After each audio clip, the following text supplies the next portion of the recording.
जय श्री कृष्ण। नेपाल के पशुपतिनाथ मंदिर का इतिहास। भारत समेत विश्वभर में हिंदू देवी देवताओं से संबंधित कई मंदिर और तीर्थ स्थान मौजूद है। आज हम जिस धार्मिक स्थल की बात कर रहे हैं वह भगवान शिव, जिन्हें उनके भक्त भोलेनाथ, महादेव, रुद्र आदि नाम से जानते हैं, को समर्पित स्थान है।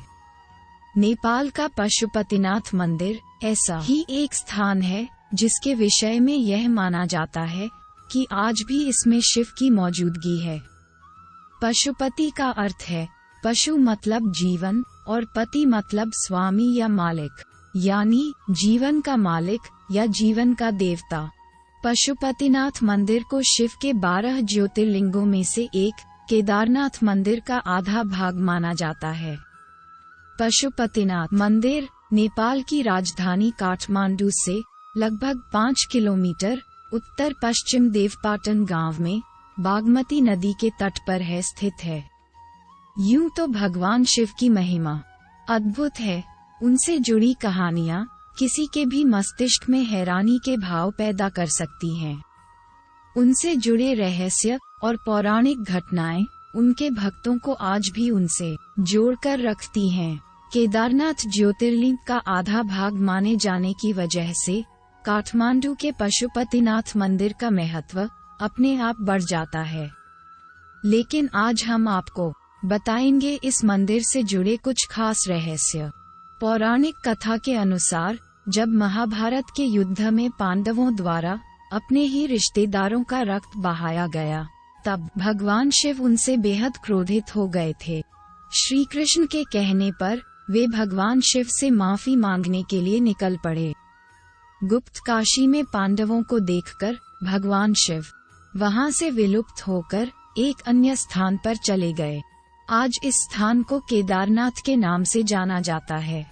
शिव का पीछा करते हुए पांडव केदारनाथ भी पहुंच गए, लेकिन भगवान शिव उनके आने से पहले ही भैंस का रूप लेकर वहां खड़े भैंसों के झुंड में शामिल हो गए। पांडवों ने महादेव को पहचान तो लिया, लेकिन भगवान शिव भैंस के ही रूप में भूमि में समाने लगे। इस पर भीम ने अपनी ताकत के बल पर भैंस रूपी महादेव को गर्दन से पकड़कर धरती में समाने से रोक दिया। भगवान शिव को अपने असल रूप में आना पड़ा और फिर उन्होंने पांडवों को क्षमादान दे दिया। लेकिन भगवान शिव का मुख तो बाहर था, लेकिन उनका देह केदारनाथ पहुंच गया था। जहां उनका देह पहुंचा वह स्थान केदारनाथ और उनके मुख वाले स्थान पशुपतिनाथ के नाम से प्रसिद्ध हुआ। इन दोनों स्थानों के दर्शन करने के बाद ही ज्योतिर्लिंग के दर्शन करने का पुण्य प्राप्त होता है। पशुपतिनाथ में भैंस के सिर और केदारनाथ में भैंस की पीठ के रूप में शिवलिंग की पूजा होती है। पशुपतिनाथ मंदिर के विषय में यह मान्यता है कि जो भी व्यक्ति इस स्थान के दर्शन करता है उसे किसी भी जन्म में पशु योनि प्राप्त नहीं होती। लेकिन साथ ही यह भी माना जाता है कि पशुपतिनाथ के दर्शन करने वाले व्यक्ति को सबसे पहले नंदी के दर्शन नहीं करने चाहिए। अगर ऐसा होता है तो उस व्यक्ति को पशु योनि मिलना तय होता है। पशुपतिनाथ मंदिर के बाहर एक घाट स्थित है जिसे आर्य घाट के नाम से जाना जाता है। पौराणिक काल से ही केवल इसी घाट के पानी को मंदिर के भीतर ले जाए जाने का प्रावधान है। अन्य किसी भी स्थान का जल अंदर लेकर नहीं जाया जा सकता। पशुपतिनाथ विग्रह में चारों दिशाओं में एक मुख और एक मुख ऊपर की ओर है। प्रत्येक मुख के दाएं हाथ में रुद्राक्ष की माला और बाएं हाथ में कमंडल मौजूद है। ये पांचों मुख अलग अलग गुण लिए हैं। जो मुख दक्षिण की ओर है उसे अघोर मुख कहा जाता है।